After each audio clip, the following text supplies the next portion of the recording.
banyak banget cowok di luar sana yang ngalamin hal serupa, terjebak dalam ketidakpastian, merasa digantung dalam sebuah zona abu-abu atau yang sering disebut hubungan tanpa status (HTS).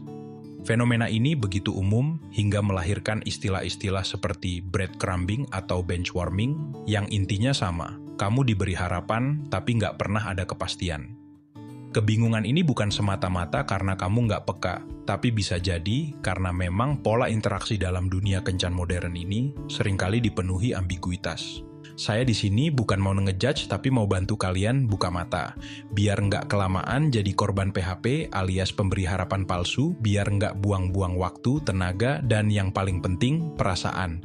Tujuan video ini satu, kita kupas tuntas sinyal-sinyal membingungkan itu melalui 6 kalimat sakti yang sering banget diucapkan cewek, yang kalau kamu salah artikan, bisa bikin kamu makin terperosok dalam ketidakjelasan.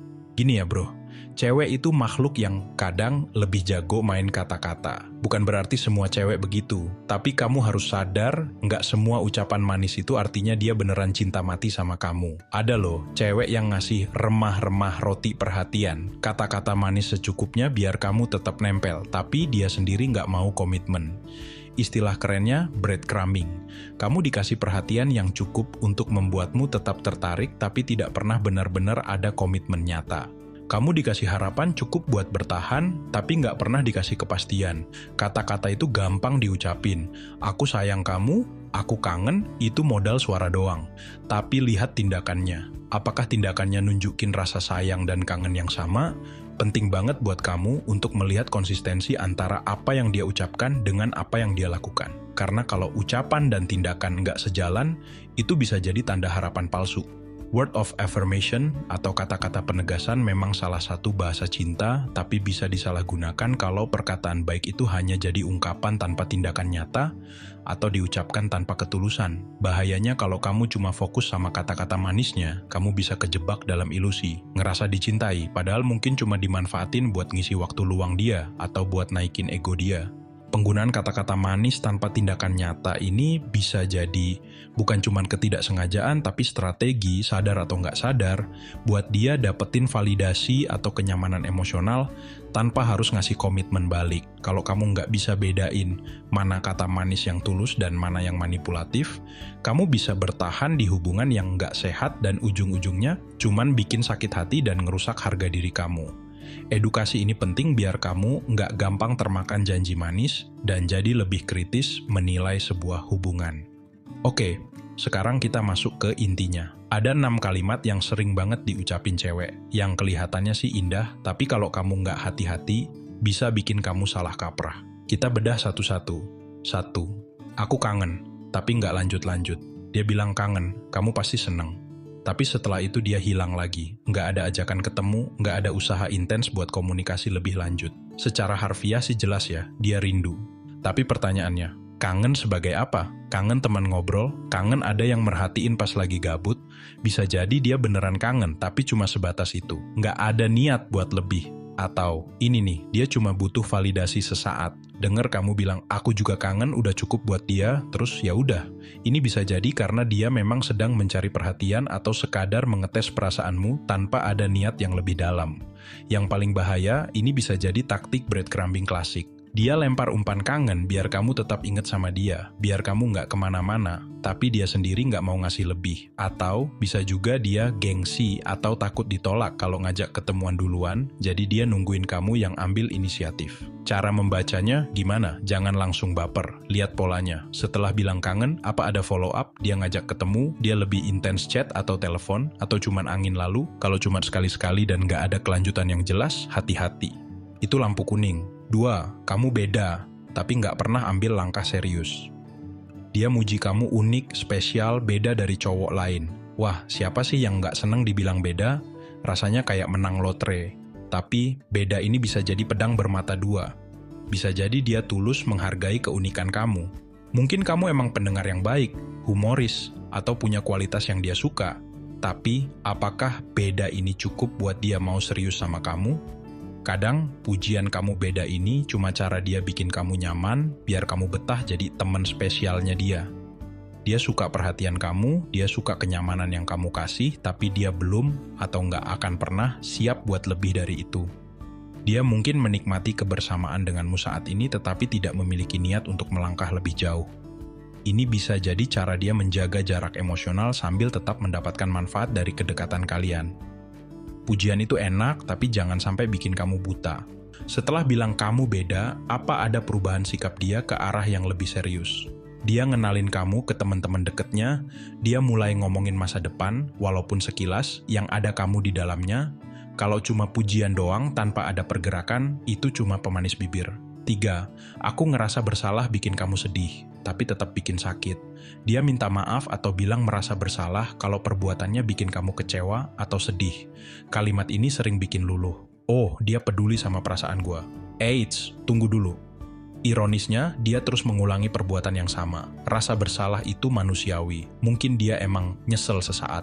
Tapi, yang jadi pertanyaan besar, kenapa diulangin lagi? Ini bisa jadi bentuk manipulasi emosional. Sadar atau nggak sadar, dia tahu kamu bakal maafin kalau dia nunjukin rasa bersalah. Jadi, kata-kata ini jadi kartu ASI dia buat meredam amarah atau kekecewaan kamu tanpa dia perlu benar-benar berubah.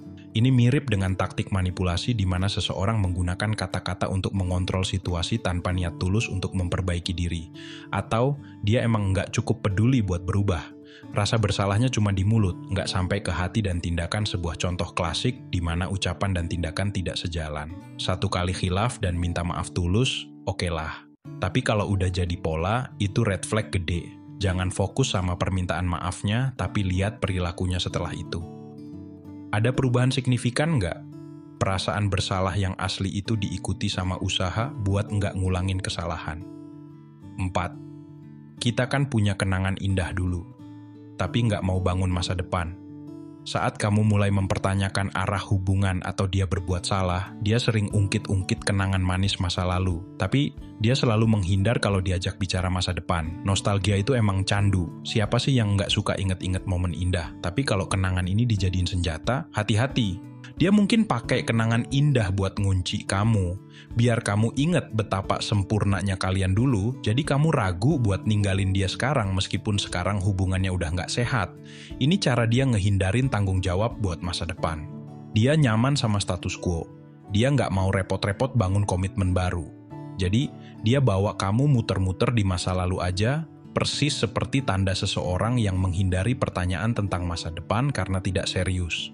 Bisa jadi dia sendiri takut sama masa depan atau dia emang nggak ngelihat kamu ada di masa depannya dia. Kenangan itu cuma buat nahan kamu biar nggak pergi. Kenangan itu buat dikenang, bukan buat dijadiin alasan untuk nggak maju. Coba tanya diri sendiri. Selain kenangan, apa lagi yang dia tawarkan buat masa depan? Kalau setiap ngomongin masa depan, dia selalu ngeles atau balik ke masa lalu, itu pertanda dia nggak serius. 5. Aku sayang sama kamu, tapi nggak pernah jelasin artinya apa. Ini kalimat paling klise, sekaligus paling bikin bingung. Sayang itu kata yang luas banget artinya, bro. Dia sering bilang sayang, tapi nggak pernah ada kejelasan sayang sebagai apa. Tindakannya juga ambigu, kadang mesra, kadang cuek. Dia bisa sayang sebagai teman, sebagai kakak, sebagai ban serep emosional, atau ya, sayang beneran mau jadi pacar. Masalahnya, dia nggak pernah ngasih definisi yang jelas. Ini bisa jadi karena dia sendiri bingung sama perasaannya. Atau, dia sengaja ngebiarin ambigu biar dia punya banyak ruang gerak. Kalau kamu nuntut lebih, dia bisa bilang, kan aku sayangnya sebagai teman. Ini bisa terjadi karena berbagai alasan, mulai dari takut komitmen hingga sekadar gengsi untuk mengakui perasaan sebenarnya. Ini adalah contoh klasik word of affirmation yang mungkin kosong kalau nggak didukung tindakan nyata yang menunjukkan jenis sayang yang romantis dan berkomitmen. Dia mungkin menikmati perhatian dan kasih sayangmu, tapi belum siap atau tidak mau memberikan label atau kejelasan pada hubungan tersebut, sebuah tanda menghindari komitmen atau sekadar tidak perhatian secara konsisten sebagai pasangan.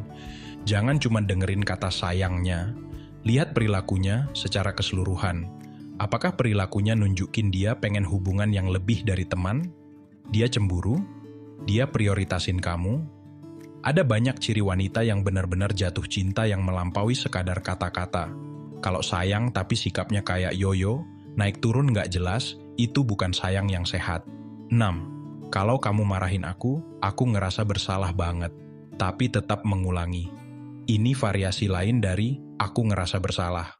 Bedanya, ini sering muncul pas kamu lagi emosi atau negur dia karena kesalahannya. Setiap kali kamu marah, dia akan menunjukkan penyesalan mendalam, tapi perilakunya tidak berubah. Tujuannya apa? Biar kamu nggak jadi marah. Biar kamu merasa jadi orang jahat karena udah bikin dia ngerasa bersalah banget.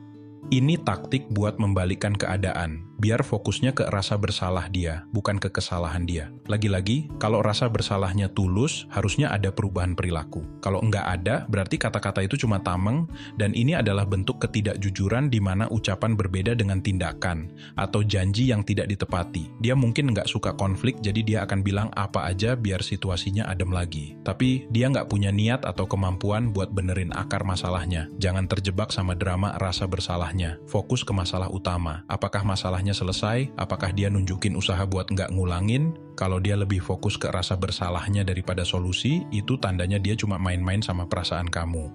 Keenam kalimat ini seringkali merupakan manifestasi dari ketakutan akan komitmen, keinginan untuk menjaga opsi tetap terbuka atau benchwarming, atau kurangnya kematangan emosional untuk berkomunikasi secara jujur dan langsung.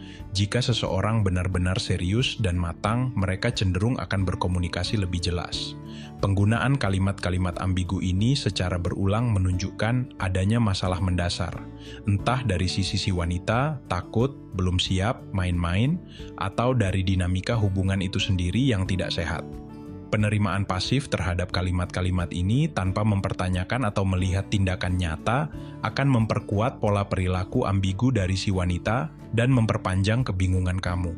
Biar lebih kebayang, saya mau cerita sedikit. Sebut saja namanya Budi. Budi ini lagi deket sama cewek, sebut saja namanya Cinta. Si Cinta ini jago banget bikin Budi melayang, sering bilang, "Aku kangen, Bud. Kamu tuh beda deh dari yang lain, aku nyaman banget sama kamu." Budi jelas seneng, siapa juga yang enggak.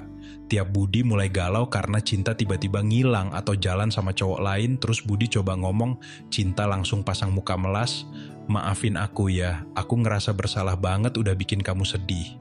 Kita kan punya kenangan indah dulu, masa kamu lupa?" Dan puncaknya, Cinta sering bilang, "Aku sayang banget sama kamu, Bud." Tapi pas Budi tanya sayangnya gimana, jawabannya muter-muter. Kalau Budi marah karena Cinta ngulangin kesalahan yang sama, misalnya janji mau ngabarin tapi nggak dilakuin, Cinta nangis. "Kalau kamu marahin aku ngerasa bersalah banget." Singkat cerita, Budi bertahun-tahun kejebak dalam hubungan tanpa status. Selalu percaya sama kata-kata Cinta. Dia jarang dikabari kecuali Cinta butuh sesuatu, sering menghilang tanpa jejak, dan hubungan terasa berat sebelah karena hanya Budi yang berusaha. Janji-janji Cinta tidak pernah terpenuhi, ucapannya selalu berbeda dengan tindakannya, dan dia selalu menghindari pembicaraan tentang komitmen atau masa depan. Sampai akhirnya Budi tahu, Cinta ternyata udah tunangan sama orang lain. Hancur? Pasti. Budi sadar selama ini dia cuma di PHP-in, dimainin perasaannya, dijadiin tempat singgah pas Cinta lagi butuh. Pola tarik ulur emosi yang dilakukan, Cinta membuat Budi semakin terikat dan sulit lepas, meskipun secara rasional dia tahu ada yang salah. Ini mirip dengan efek breadcrumbing yang menciptakan roller coaster ketegangan. Kisah Budi ini bukan buat nakut-nakutin, tapi buat jadi pelajaran. Jangan sampai kalian jadi Budi-Budi berikutnya. Konsekuensi nyata dari terlalu lama terjebak dalam ambiguitas itu ada. Oke, jadi kalau dia ngucapin salah satu dari 6 kalimat tadi, apa yang harus kamu lakuin? 1. Kapan harus diam dan lihat perilaku, bukan cuma kata-kata. Pertama, jangan langsung reaktif. Jangan langsung baper, jangan langsung marah juga. Ada kalanya respons terbaik adalah diam sejenak, observasi, lihat perilakunya setelah dia ngomong gitu. Apakah tindakannya mendukung omongannya, atau cuman angin lalu? Ingat, ucapan dan tindakan harus sejalan. Misalnya, dia bilang, "Aku kangen." Kamu jawab aja biasa, "Oh ya, kangen kenapa nih?" Terus lihat, apakah dia ngajak ketemu, apakah dia berusaha lebih intens ngobrol. Kalau enggak, ya udah, anggap aja basa-basi. Ini bukan berarti kamu jadi pasif, tapi kamu jadi pengamat yang cerdas. Kamu ngumpulin data dulu sebelum ambil kesimpulan. 2. Kapan harus ajak komunikasi jujur dan minta kejelasan. Kalau pola ambigu ini terus berlanjut dan bikin kamu nggak nyaman, udah saatnya kamu buka suara. Nggak perlu takut, bro. Komunikasi jujur itu kunci. Pilih waktu yang pas, ajak ngobrol baik-baik. Sampaikan apa yang kamu rasain tanpa nyalahin dia. Misalnya, aku seneng sih kamu bilang kangen, tapi aku jadi bingung karena setelah itu kita jarang komunikasi lagi. Sebenarnya, hubungan kita ini mau dibawa kemana ya? Fokuskan pada bagaimana situasi tersebut memengaruhi emosimu, bukan sekadar menyalahkan dia.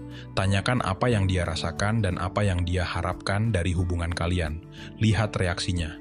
Cewek yang serius dan dewasa biasanya akan menghargai kejujuran kamu dan berusaha ngasih kejelasan, meskipun mungkin jawabannya nggak sesuai harapan kamu. Tapi cewek yang cuma main-main atau nggak dewasa, biasanya bakal ngeles, marah, atau malah nge-gaslight kamu, memutarbalikkan fakta seolah kamu yang salah. 3. Kenapa penting untuk menjaga harga diri meski kamu masih suka? Ini yang paling penting bro, segimanapun sukanya kamu sama dia, harga diri itu nomor 1. Jangan sampai kamu ngemis-ngemis perhatian atau kepastian. Kalau dia terus-terusan ngasih sinyal nggak jelas, ngegantungin kamu, dan nggak ngehargain perasaan kamu harus berani ambil sikap. Bukan berarti kamu harus langsung benci dia, tapi kamu harus lebih sayang sama diri kamu sendiri. Menetapkan batasan diri itu penting. Aku nggak mau terus-terusan ada di hubungan yang nggak jelas kayak gini. Itu batasan. Mengenali dan menghormati batasan diri sendiri adalah sikap mendasar untuk tidak diremehkan. Ingat, kamu itu berharga. Kamu layak dapetin orang yang juga serius dan ngasih kepastian, bukan cuma remah-remah perhatian. Kemampuan untuk merespons dengan cerdas ini bukan hanya untuk hubungan saat ini, tapi aset berharga untuk semua hubungan di masa depan. Ini tentang membangun kecerdasan emosional dan relasional. Dengan menjaga harga diri dan menetapkan batasan, kamu secara alami akan menyaring orang-orang yang tidak tulus. Jadi, itu tadi 6 kalimat yang bisa jadi penanda apakah dia beneran ada rasa atau cuma main-main. Ingat ya bro, nggak semua yang kelihatan manis itu beneran manis. Jangan pernah puas dengan sekadar didatangi saat dia butuh teman curhat atau pas lagi kesepian. Jangan mau cuma jadi pengisi waktu luang atau ban serep emosional. Kamu itu punya nilai, kamu itu berharga, kamu layak dicintai secara utuh, bukan cuma dimanfaatkan saat moodnya dia lagi jelek atau pas dia lagi nggak ada pilihan lain. Penekanan pada kelayakan ini penting untuk membangun kembali harga diri yang mungkin terkikis oleh hubungan yang ambigu. Berani ambil sikap tegas demi kebaikan diri kamu sendiri. Kalau memang harus pergi dari hubungan yang enggak jelas, pergilah. Mungkin awalnya sakit, tapi lebih sakit lagi kalau kamu terus-terusan ngebiarin diri kamu dipermainkan. Fokus sama diri kamu, kembangin potensi kamu, jadi versi terbaik dari diri kamu. Cewek yang tepat, yang beneran tulus, bakal datang dan ngelihat nilai kamu tanpa kamu harus ngemis-ngemis. Nah, sekarang giliran kalian. Pernah nggak sih dengar salah satu dari 6 kalimat tadi dari cewek yang lagi deket sama kalian? Atau mungkin ada kalimat lain yang bikin kalian bingung setengah mati? Cerita dong pengalaman kalian di kolom komentar. Kita diskusi bareng, saling support. Siapa tahu cerita kalian bisa jadi pencerahan buat teman-teman yang lain. Mengajak kalian berbagi secara spesifik seperti ini diharapkan bisa memicu respons yang lebih banyak. Channel Jejak Pemikiran ini ada buat kalian. Buat kita sama-sama belajar jadi lebih bijak dalam melangkah, terutama soal hati. Kalau kalian ngerasa video ini bermanfaat, jangan lupa kasih jempol ke atasnya ya, alias di like. Dan yang paling penting, subscribe channel Jejak Pemikiran biar kalian nggak ketinggalan video-video lain yang bakal ngebahas tuntas lika-liku hubungan dan pengembangan diri. Nyalain juga lonceng notifikasinya, saya percaya setiap dari kita punya jejak pemikiran yang berharga untuk dibagikan. Terima kasih sudah nonton sampai akhir. Sampai jumpa di video berikutnya, tetap semangat dan selalu ingat kalian berharga.